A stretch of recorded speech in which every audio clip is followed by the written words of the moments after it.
បាទជំរាបសួរបងប្អូនទាំងអស់គ្នានេះគឺស្ថានភាពទឹកនៅច្រកឡែមបាទនៅព្រឹកថ្ងៃទី11វីដេអូនេះនៅព្រឹកថ្ងៃទី11ខែតុលាឆ្នាំ2022ប្រិមិត្តមើលឡានមួយនេះគឺថាគាត់ហ៊ានបើកខ្លាំងមែនទែន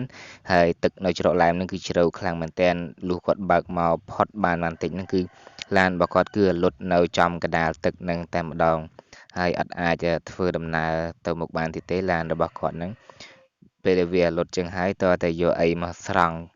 យកអាអិចឬក៏ឡានស្ទូចអីមកទាញវាចេញចឹងណាប្រិមិត្តបងប្អូនទាំងអស់គ្នានេះគឺថាទឹកជ្រៅមែនទែនប្រិមិត្តមើលទៅដឹងហើយលិចកង់ឡានហើយកង់ឡានពួកអាឡានធំធំមិនមែនតូចទេគឺកង់ឡានត្រឹមចង្កេះត្រឹមអីយើងចឹងមានន័យថាទឹកជ្រៅមែនទែនចឹងយ៉ាងដូច្នេះសូមប្រិមិត្តបងប្អូនទាំងអស់គ្នាដែលធ្វើដំណើរតាមផ្លូវទឹកជាដើមនឹងសូមមេត្តាបង្កើននូវការប្រុងប្រយ័ត្នហើយបើសិនជាទីណាដែលអាជ្ញាធរហាមមិនឲ្យឆ្លងកាត់ហ្នឹងគឺយើងកុំឆ្លងកាត់តែម្ដងព្រោះអីជៀសវាងកុំឲ្យមានការគ្រោះថ្នាក់ដល់អាយុជីវិតរបស់យើងសូមប្រុងប្រយ័ត្នទាំងអស់គ្នាប្រិមិត្តហើយនេះគឺជាវីដេអូនៅច្រកឡែមដដែលហ្នឹងនៅយប់ថ្ងៃទី11ប្រិមិត្តឃើញអត់ថាទឹកជ្រៅជាងវីដេអូនៅពេលដែលឡានឆ្លងកាត់ពេលថ្ងៃហ្នឹងមិនបន្តិចបាទគឺលិចកង់ខ្លាំងជាងមុនខ្លាំងជាងវីដេអូពេលថ្ងៃបាទសូមអរគុណបញ្ចប់តែប៉ុណ្្នឹងចា៎